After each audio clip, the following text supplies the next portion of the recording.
मैंने एक वीडियो बनाई थी जिसका टाइटल था कि यदि किसी विद्यार्थी के ऊपर एफआईआर हो जाए तो उसे क्या क्या दिक्कतें होगी, नौकरी मिलने में क्या क्या परेशानियां हो सकती है।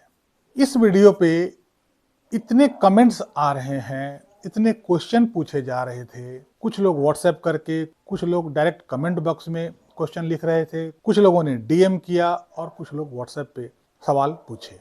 मुझे इन सवालों को पढ़ने का मौका कल मिला और मुझे इससे दो बातें स्पष्ट हुई। पहला ये कि यह प्रॉब्लम बहुत सारे लोगों के साथ जुड़ा हुआ है और दूसरी बात ये कि बहुत सारे लोगों को क्रिमिनल का बेसिक जो चीजें हैं वो पूरा पता नहीं है। इस कारण से बहुत सारे ऐसे ऐसे क्वेश्चन पूछे जा रहे थे। बहुत सारे लोग बहुत कंफ्यूज मिले। मैंने सोचा कि इस विषय पर और भी वीडियो क्लैरिटी में बना दिया जाए, क्योंकि हर किसी को आंसर देना बड़ा मुश्किल है। इन सवालों का आंसर यस नो में नहीं हो सकता है। इसका आंसर हमेशा डिटेल्ड आंसर होता है और वो करना मेरे लिए समयाभाव के कारण पॉसिबल नहीं है। तो मैंने सोचा कि इन समस्याओं से संबंधित कुछ डिटेल्ड वीडियो बना दिया जाए ताकि सबके लिए फायदेमंद हो। आज मैं इसी सिलसिले में इस वीडियो को बना रहा हूं। नमस्कार, इस अंक में आप सभी का बहुत बहुत स्वागत है। सबसे पहले आपको मैं ये बता दूं कि किसी कानून की किताब में या किसी भी किताब में, किसी भी सेक्शन में, किसी भी आर्टिकल में और किसी भी रूल में ऐसा कहीं नहीं लिखा गया है कि यदि किसी के ऊपर एफआईआर हो गया है तो उसे नौकरी मिलेगी या नहीं मिलेगी या उसके साथ क्या होगा। ऐसा क्लियर कहीं नहीं लिखा हुआ है। ये डिपेंड करता है सिचुएशन पे। आपके खिलाफ यदि एफआईआर हो गया है तो आपको नौकरी मिलेगी, नहीं मिलेगी या आपके साथ क्या होगा। मुख्य रूप से यह जो निर्भर करता है वो तीन बातों पे निर्भर करता है।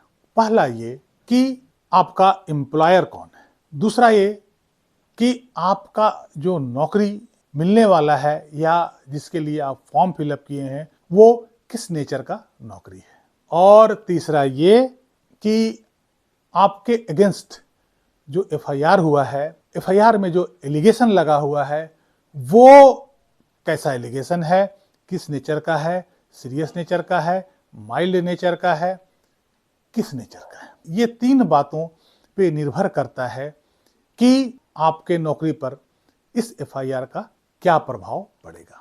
तो सबसे पहले बात करते हैं एम्प्लॉयर का। एम्प्लॉयर दो प्रकार का होगा।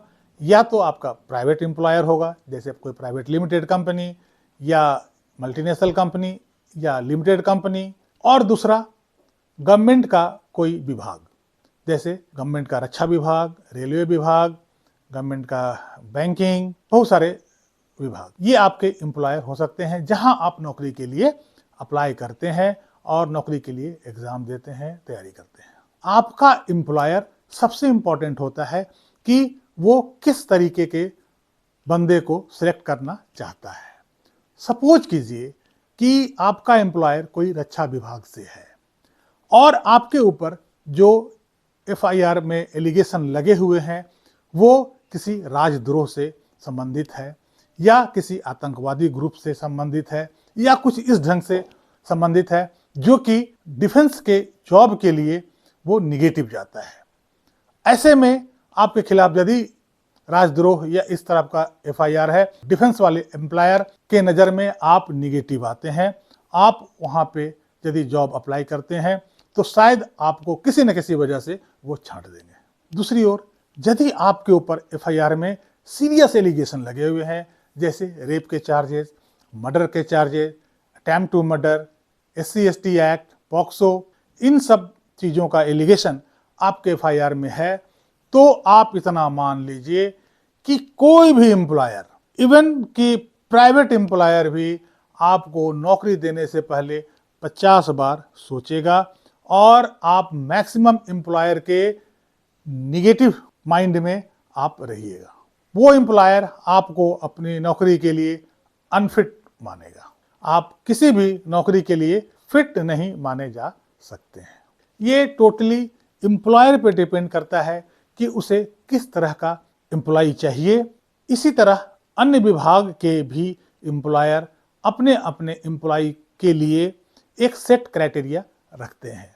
मान लिया कि आपको कोई खुफिया विभाग, आईबी, रॉ, इस तरह के जॉब के लिए अप्लाई कर रहे हैं, तो वहाँ छोटी सी छोटी बातें भी आपके लिए निगेटिव साबित होगा। एक छोटा सा एफआईआर भी आपके लिए वो निगेटिव साबित होगा। यदि वो एम्प्लॉयर हायर पोस्ट के लिए, टॉप ग्रेड पोस्ट के लिए एम्प्लॉय को ढूंढ रहा है, यदि आप टॉप लेवल सर्विस के लिए अप्लाई कर रहे हैं, तो वो एम्प्लॉयर भी बड़ा फूंक के कदम रखता है और आपका छोटा सा भी एफआईआर आपके जॉब के लिए निगेटिव माना जा सकता है। तो कुल मिला के मेरा ये कहने का मतलब है कि ये टोटली डिपेंड करता है कि आपका एम्प्लॉयर कौन है और उसे किस तरह का एम्प्लॉय की जरूरत है। एम्प्लॉयर के ऊपर किसी तरह का कोई प्रेशर या किसी तरह का कोई बंधन नहीं होता है। वो अपने हिसाब से एम्प्लॉय को ढूंढता है, चाहे वो सरकारी हो या वो प्राइवेट हो। दूसरी बात ये आती है कि जॉब किस नेचर का है।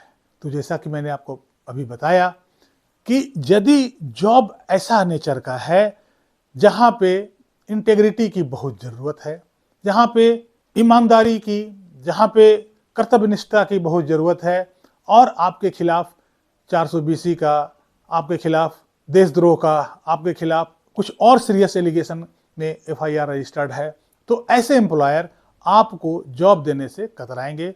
आप मान के चलिए कि वहाँ पे आपको जॉब नहीं मिल सकता है। यदि आप सेना में जाना चाहते हैं और आपके खिलाफ कोई इंटेग्रिटी का ऐसा मामला है, तो आपके लिए वो निगेटिव साबित होगा। इस तरह से जो भी एलिगेशन आपके ऊपर लगा हुआ है, वो एम्प्लॉयर चेक करेगा कि ये कैंडिडेट हमारे जॉब के लिए फिट है या नहीं है। यदि वो अनफिट है तो वो आपको जॉब नहीं देगा। इसके लिए कोई लॉ नहीं है और इसके लिए कोई बंधन नहीं है। तीसरी बात ये कि आपका एफआईआर किस नेचर का है। यदि आपका एफआईआर छोटे मोटे केसेस के लिए है, कभी स्टूडेंट धरना दे रहा है, वहाँ एक छोटा सा एफआईआर हो गया, कभी आपस में झगड़ा झंझट का एफआईआर हो गया, इस तरह का छोटे मोटे धाराओं में यदि एफआईआर है, तो ये मान के चलिए कि मोस्टली कंपनी साधारण अप टू क्लर्क लेवल के जॉब के लिए इसे निगेटिव नहीं मानते हैं। ये कोई आपके लिए बहुत ज़्यादा निगेटिव नहीं होगा अनलेस कि इसमें आपने सजा पा लिया हो, आपको कन्विक्ट कर दिया गया हो। लेकिन वहीं पे यदि आपके अगेंस्ट सीरियस एलिगेशंस के एफआईआर हैं, यदि आपके against rape, murder, POCSO, SC/ST act, abduction, अपहरण, इन सब चीज़ों के लिए एफआईआर दर्ज किया गया है, तो आपके लिए यहाँ मुसीबत खड़ा हो सकता है। ये एम्प्लॉयर आपको जॉब देने में दिक्कत कर सकते हैं। इन जॉब के लिए आप निगेटिव माने जाएंगे। तो हमारे कमेंट बॉक्स में और DM में और व्हाट्सएप पे जो कमेंट्स आ रहे थे, जो क्वेश्चन पूछे जा रहे थे, वो इसी तरह से क्वेश्चन पूछे जा रहे थे कि हमारे साथ ये हुआ है, हमें जॉब मिलेगा या नहीं मिलेगा। ऐसे कहना बड़ा कठिन काम है। ये केस टू केस डिपेंड करता है। ये कहीं कोडिफाइड नहीं है कि यदि इतना धारा रहेगा या इन केसेस, ऐसे ऐसे केस में आपका एफआईआर है तो जॉब मिलेगी और इन धाराओं के अंतर्गत आपका एफआईआर है तो जॉब नहीं मिलेगी। ये मैंने जैसा कि बताया, ऊपर के जो 3 क्राइटेरिया है, मोस्टली उसी के आधार पर ये तय हो पाएगा कि आपको उस फील्ड का जॉब मिलेगा या नहीं मिलेगा। आपने देखा होगा कि ऑनरेबल सुप्रीम कोर्ट और बहुत सारे हाई कोर्ट्स का बहुत सारे जजमेंट्स आते रहते हैं, जिसमें कि कुछ जजमेंट्स एम्प्लॉयर के फेवर में होते हैं और कुछ जजमेंट्स विद्यार्थी के फेवर में होते हैं। यदि ऐसा कोई सेट रूल होता तो सारे जजमेंट्स किसी एक के फेवर में आया होता, लेकिन ऐसा कोई सेट रूल नहीं है। इस कारण से ये जजमेंट्स सिचुएशन के हिसाब से कभी किसी के फेवर में और कभी किसी के फेवर में आते रहता है।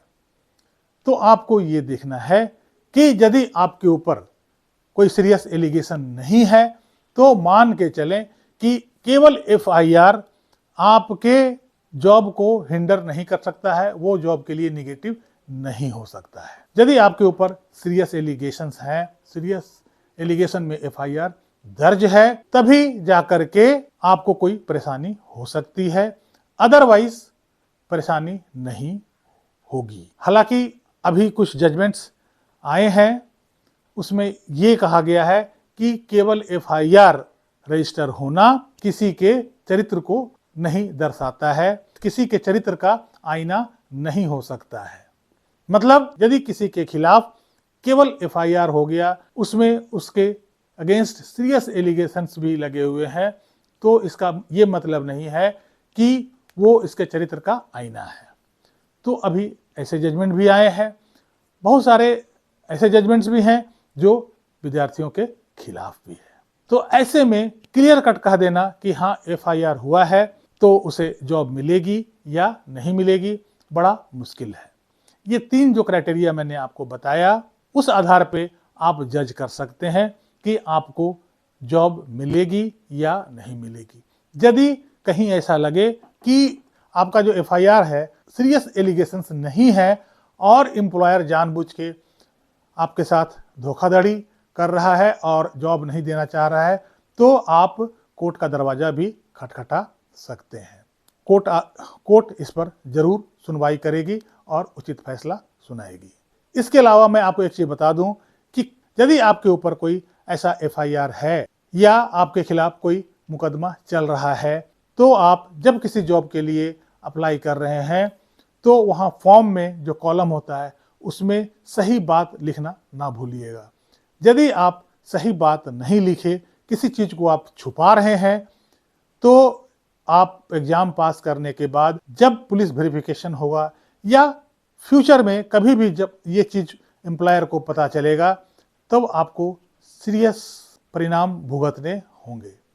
इसलिए कभी भी आपके ऊपर जो भी क्रिमिनल एक्शंस हैं हुए हैं, या एफआईआर हुआ है या मुकदमा चल रहा है या मुकदमा में आप बरी भी हो चुके हों या मुकदमा में आपको सजा मिला है, सारी बातों की जानकारी आप अपने एप्लीकेशन फॉर्म में जरूर लिखें। मेरे ख्याल आज का वीडियो मैं यहीं समाप्त करता हूं। अगले वीडियो में मैं बताऊंगा कि एफआईआर के आगे जब प्रोसीडिंग चलती है तब आपके साथ क्या होगा, या उस कंडीशन में क्या क्या चीज आपको परेशान कर सकता है और क्या चीज आपके फेवर में हो सकता है, उसमें कोर्ट का क्या राय है। तो ये आपको अगली वीडियो में मिलेगा। इस अंक में यहीं तक। कैसी लगी ये जानकारी कमेंट बॉक्स में जरूर लिखिएगा। इस वीडियो को लाइक कीजिएगा, चैनल को सब्सक्राइब कीजिएगा। मिलते हैं अगले अंक में, तब तक के लिए जय हिंद, वंदे मातरम।